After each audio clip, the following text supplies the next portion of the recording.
Hi, beautifuls. How are y'all doing this evening? I'm hoping real good. So, I'm here to share the top summer reading hair books for kids that build confidence. Now, you may say, why hair books? Well, I'm a hairstylist. And what I notice is that I do mainly adults. And a lot of times, when I have done everything I have done, everything that the client, my guest, has asked me to, and in the end, they're still not happy, it doesn't matter. All of my other clients can say, girl, it looks good, it looks good. Trying to convince them that it looks good, especially if they notice the client isn't happy for some reason.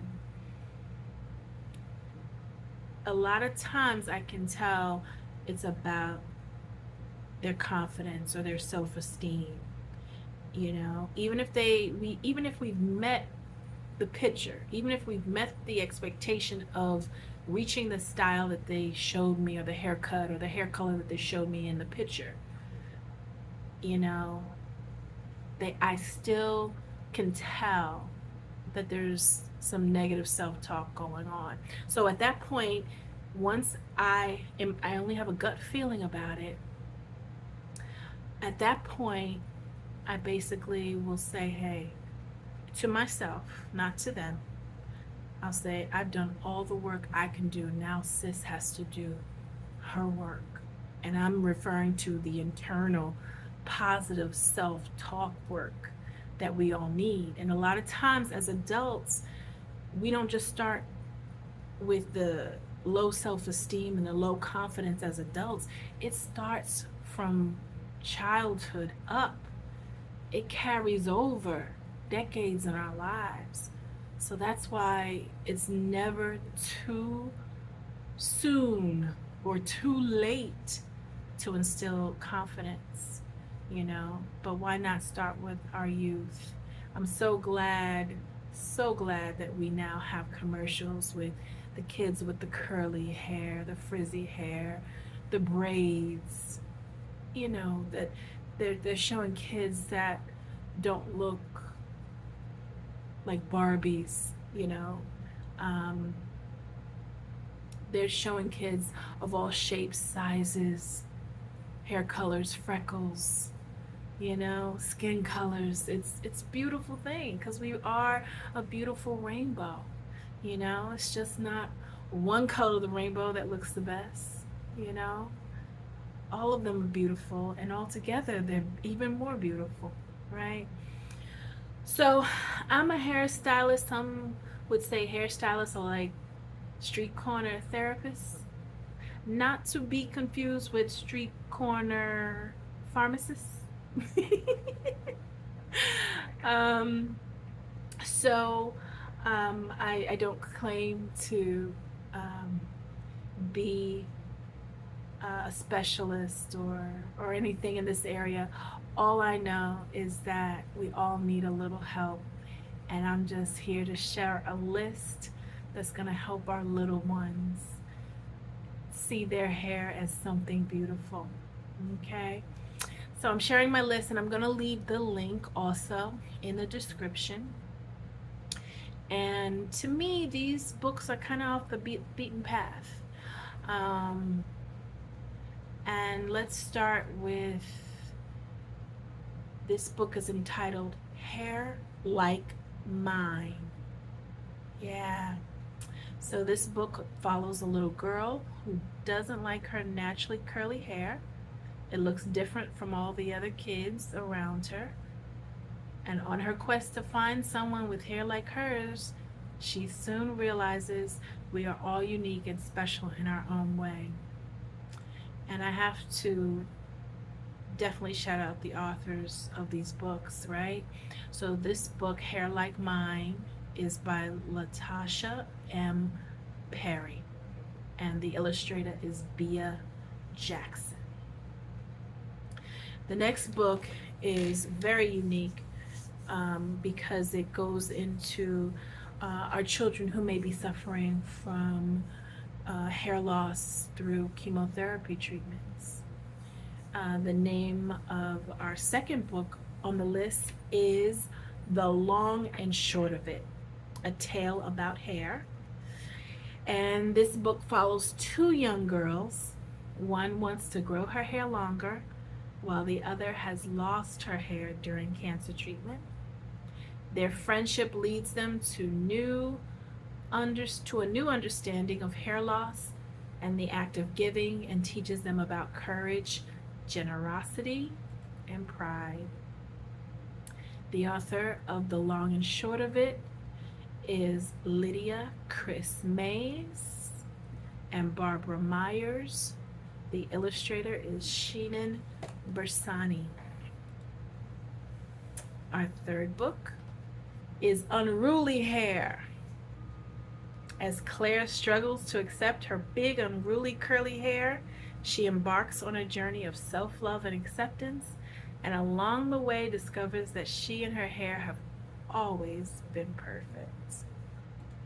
The author of Unruly Hair is Tara Kovasi, and the illustrator is Shireen Saeed. Our next book, now I don't know if some of you have seen this movie, but Hair Love, right? Didn't it win an Oscar for short film, if I'm not mistaken? Zuri's hair has a mind of its own. It kinks, coils, and curls every which way. Zuri knows it's beautiful. When Daddy steps in to style it for an extra special occasion, he has a lot to learn. But he loves his Zuri, and he'll do anything to make her happy and to make her hair happy. The author of Hair Love is Matthew A. Cherry. I love that it's a man who wrote this. I'm sure he's a daddy. And the illustrator is Vashti Harrison. Our next book is called Frizzy. This book is about Marlene, a young Dominican girl whose greatest enemy is the hair salon. What? Through her struggles and triumphs, this heartwarming and gorgeous middle grade graphic novel shows the radical power of accepting yourself as you are, frizzy curls and all.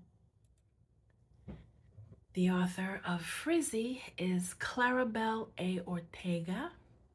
I'm guessing she's Dominican. And the illustrator is Rose Busamari. Uh-oh. Hope I'm pronouncing that. Yeah, Busamra. Rose Busamra. I apologize, Rose, if I did not pronounce that correctly. Our next book is Make Way for Lucy McKay. Through the engaging rhymes and relatable characters, children will learn about the challenges lice can pose and how to work with their parents or kindergarten teachers to prevent and treat them.